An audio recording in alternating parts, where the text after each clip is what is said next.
And raping 3-year-old Courtney Pieters in Elsies River in Cape Town last year is expected today. For more on the story, across live to our reporter Vanessa Poonah, who's outside the Cape Town High Court. Hey Vanessa, firstly, before we go into what we can expect today, please just give us some background of how we got here. Yes, a very warm good morning to you. And of course, last year, the little 3-year-old girl, Courtney Pieters, went missing in May last year after her disappearance, a 9-day search. And then, of course, on the 13th of May last year, her body was found buried in a shallow grave in the Epping industrial area. Now, the man that was arrested the following day is Mortimer Saunders, who is on trial for her murder, a family friend, someone who had lived in the house with Courtney Pieters and her family, and he had joined the search for the girl over the 9 days since she had disappeared. And then, of course, the next day after her body was found, he was then arrested in connection for her murder. He went on trial in May this year, and in his plea explanation, he admitted to having fed the young child ant poison because she was irritating him, and also saying that he was trying to get back at the girl's mother with whom he had a very strained relationship. Now, the state has brought charges of premeditated murder, but Mortimer Saunders saying that he had indeed poisoned the child, that it did choke her. He has also conceded to necrophilia, and that, of course, is committing a sexual act on a corpse. And this story, this tragic story of the death, the murder of young Courtney Pieters has reached far and wide outside of the borders of South Africa. We know that President Jacob Zuma at the time had visited the parents of Courtney Pieters, describing it as one of the saddest cases that he had ever come across. And of course, in May this year, Mortimer Saunders had gone on trial, and today, day 2 of judgment, where he faces a charge of premeditated murder as well as rape.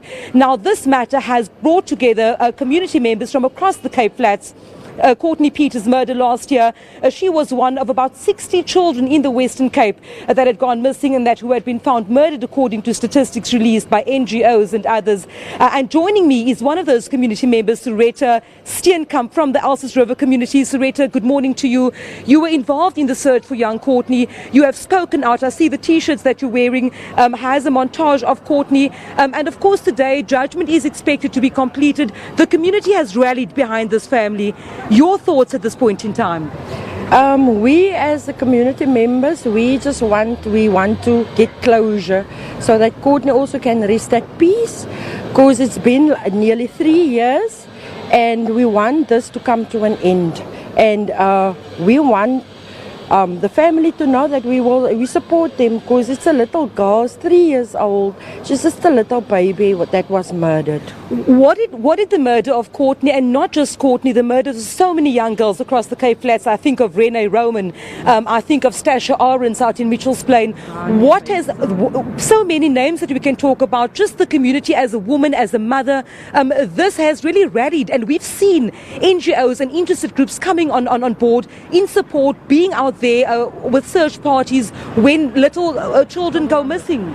Yes, because it's a great concern to us, because we are mothers, and if it should happen to me, I don't know what I will do, but we have the concern for the next mother. We have that love for the next mother, and we are a community standing together, and I love that about us, because we are a whole lot of people that came together with the case of Courtney, and we help each other out, and we know the pain. We didn't experience the pain, but just to imagine what should happen to your grandchild or your baby girl, and it makes you go crazy just to think about it.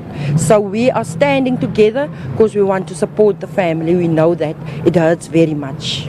Thank you very much, Sureta Steenkamp there, speaking to us as a concerned member of the Elsies River community. And of course, all eyes today will be on Judge Babalwa Mantame when she delivers the balance of her judgment. She started yesterday. 3 days have been set aside for judgment in this matter.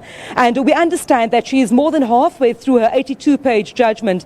And so we can expect this matter to be concluded today, but not just to give finality to the parents, Jonita Pieters, as well as Aaron Fourie, degree, but also the community at large, South Africa at large, will be having a close watch on their television screens, on social media, etc., just to see justice being done, because as I've mentioned earlier on, 2017, a particularly grim year when it comes to the rights of children, the rights of women. We know that a number of women and children fell prey to violence, and oftentimes violence at the hands of those who are closest to them. In this matter, for example, Mortimer Saunders lived in the house with Courtney Pieters, and oftentimes it's the very people that young girls and young boys trust that end up being the perpetrators of heinous crimes.